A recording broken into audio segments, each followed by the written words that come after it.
Welcome back to my channel Jyoti প্রকাশ।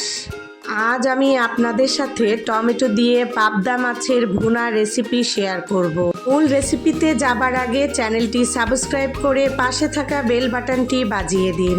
প্রথমে পাবদা মাছগুলোকে ভালোভাবে কেটে ধুয়ে নেব। তারপরে একটি ট্রেতে নিয়ে হলুদের গুঁড়া ও লবণ দিয়ে দেব। পাবদা মাছ সাধারণত খুব নরম হওয়ায় ভাজার সময় ভেঙে যায়, তাই আমরা সামান্য পরিমাণে কর্নফ্লাওয়ার দিয়ে দিচ্ছি। এবারে মাছগুলোকে ভালো মতো মেখে নেব। আপনার রান্নাটি পারফেক্ট করতে ছোট ছোট টিপস পেতে ভিডিওটি না টেনে শেষ পর্যন্ত দেখুন। এ পর্যায়ে সামান্য পরিমাণে সরিষার তেল দিয়ে মাছগুলোকে আবারও মেখে নেব। সরিষার তেল মশলাগুলোকে মাছের গায়ে লেগে থাকতে সাহায্য করবে এবং মাছে একটি আলাদা ফ্লেভার অ্যাড করবে। আমার মাছগুলো মাখানো হয়ে গেছে, এবারে ভেজে নেব। চুলায় একটি প্যান বসিয়ে দিয়ে তাতে পরিমাণ মতো তেল দিয়ে গরম করে নেব। তেল গরম হয়ে এলে একে একে মাছগুলো ছেড়ে দেব।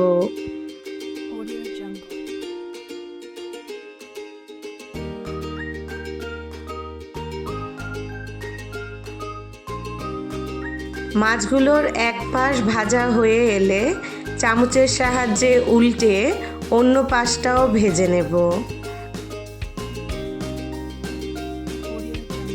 মাছগুলোর দুই পাশ ভালো মতো ভাজা হয়ে গেলে মাছগুলো একে একে তুলে নেব।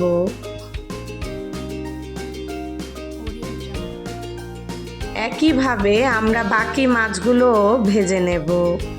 মাছগুলো ছাড়ার সময় খেয়াল রাখতে হবে যেন একটার সাথে আরেকটা লেগে না যায়।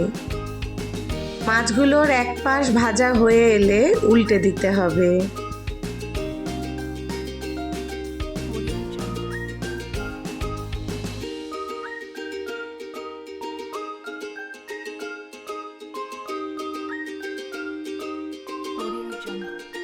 দেখুন আমার মাছগুলো ভালো মতো ভাজা হয়ে গেছে। এবারে একে একে মাছগুলো তুলে নেব।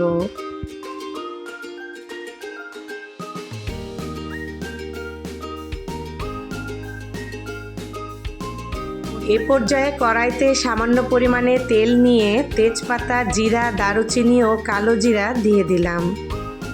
মশলাগুলোর একটি সুন্দর অ্যারোমা এলে 1 কাপ পরিমাণ পেঁয়াজ কুচি এবং 2 চামচ পরিমাণ আদা রসুন বাটা দিয়ে দেব।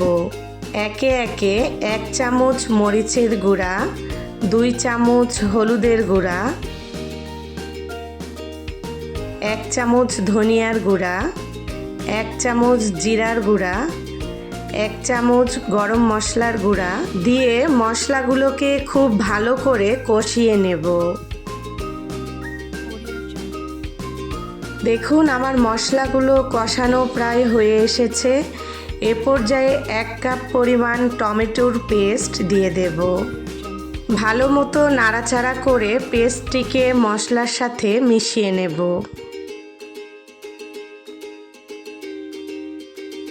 এ পর্যায়ে 2 চামচ পরিমাণ লবণ দিয়ে দেব। আপনারা আপনাদের পছন্দের কি রেসিপি দেখতে চান তা জানিয়ে কমেন্ট করতে পারেন। আমি আমার পরবর্তী ভিডিওতে আপনাদের অনুরোধের রেসিপি দেবার চেষ্টা করব। ভালো মতো নাড়াচাড়া করে টমেটোর পেস্টটিকে কষিয়ে নিয়ে টমেটোর পেস্ট থেকে যখন তেলটা ছেড়ে দেবে তখন গ্রেভির জন্য 1 কাপ পরিমাণে পানি দিয়ে দেব। ভালো মতো নাড়াচাড়া করে মিশিয়ে দেব। পানিটা যখন ফুটতে শুরু করবে তখন ভেজে রাখা মাছগুলো দিয়ে দেব। মাছগুলোকে গ্রেভির মধ্যে ভালো মতো ডুবিয়ে দিয়ে অল্প আঁচে কিছুক্ষণের জন্য ঢাকনা দিয়ে ঢেকে দেব।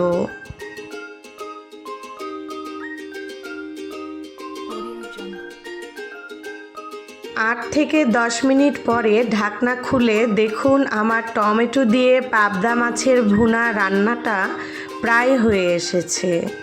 এভাবে টমেটো দিয়ে পাবদা মাছের ভুনা ভাতের সাথে বা বিশেষ দিনে পোলাওয়ের সাথে একটি বাড়তি আইটেম হিসেবে রান্না করতে পারেন। এবারে একটি সার্ভিং ডিশে পরিবেশন করে দেখাবো।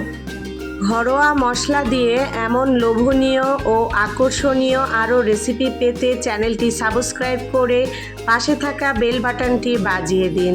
সাথে লাইক, কমেন্ট, শেয়ার করে যুক্ত থাকুন। দেখুন আমার রান্নাটা কতটা লোভনীয় হয়েছে। ভিডিওটি সম্পূর্ণ দেখার জন্য আপনাকে অসংখ্য ধন্যবাদ।